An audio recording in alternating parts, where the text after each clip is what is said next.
बीदर के दौरे पर पहुंचे राज्य पीडब्ल्यूडी विभाग के कार्यदर्शी को केपीसीसी के कार्यदर्शी जॉनसन घोड़ ने जिदगा अप्पा जी की एक प्रतिमा देकर सम्मान करते हुए आग्रह किया कि कलबुर्गी विधानसभा क्षेत्र और बीदर लोकसभा क्षेत्र के अलावा आलंद तालुके में जदगा अप्पा जी श्रद्धालु बड़ी संख्या में आते हैं। तालुके में कोई भी सरकारी आवास नहीं है, इसीलिए आग्रह किया गया कि वहां एक सर्किट हाउस निर्माण किया जाए। इसके साथ साथ जॉनसन ने आग्रह किया कि पीडब्ल्यूडी विभाग के वर्षों से एक स्थान पर कार्य कर रहे हैं, उनके तबादले होने चाहिए। कैमरामैन पपुराज का कवरेज। ಇಂದು ಬೀದರ್ ನಗರಕ್ಕೆ ಅನಿಶ್ಚಿತವಾಗಿ ಮಟ್ಟಿ ಪಿಡಬ್ಲ್ಯೂಡಿ ಕಾರ್ಯದರ್ಶಿಗಳಾದಂಥ ಸತ್ಯನಾರಾಯಣ ಸಾಹೇಬರು ಬಂದಿದ್ದರು. ಬೀದರ್ನ ಕೆಲವು ಅಧಿಕಾರಿಗಳ ಬಗ್ಗೆ, ಬೀದರ್ ಡೆವಲಪ್ಮೆಂಟ್ ಬಗ್ಗೆ ಅವ್ರ ಜೊತೆ ಚರ್ಚೆ ಮಾಡಲಾಯಿತು. ಯಾಕಂದರೆ ಬೀದರ್ದಾಗೆಲ್ಲ ಮಳೆಗೆ ಬಂದು ಭಾಳಷ್ಟು ರೋಡ್ಗಳೆಲ್ಲ ಖರಾಬ್ ಆಗ್ಯಾವ. ಸರ್ ತಾವು ಬಂದಿದ್ದೀರಿ, ಅದು ಯಾರಿಗೂ ಇಂಟಿಮೇಷನ್ ಇಲ್ಲ.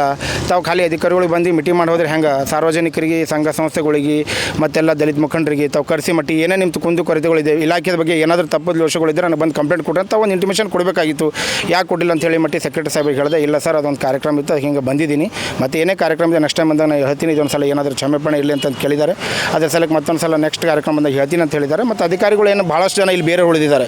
ಭಾಳಷ್ಟು ಒಬ್ಬರು 10 ವರ್ಷ 15 ವರ್ಷ ನಡೆದು ಇಲ್ಲೇ ಇದ್ದಾರೆ ಅಧಿಕಾರಿಗಳು. ಅವ್ರ ವಿರುದ್ಧ ಕ್ರಮ ಕೈಗೊಳ್ಳಂತ ಮಾನ್ಯ ಸೆಕ್ರೆಟರಿ ಅವರಿಗೆ ನಾನು ಮನವಿ ಕೊಟ್ಟಿದ್ದೀನಿ. ಮತ್ತು ಬೀದರ್ ಶ್ರೀ ಕ್ಷೇತ್ರ ಏನು ಜಡ್ಗಾ ಶ್ರೀ ಕ್ಷೇತ್ರ ಇದೆ, ಅಲ್ಲೇ VIP IB ಮಾಡ್ರಿ ಅಂತೇಳಿ ಒಂದು ಮನವಿ ಕೊಟ್ಟಿದ್ದೀನಿ.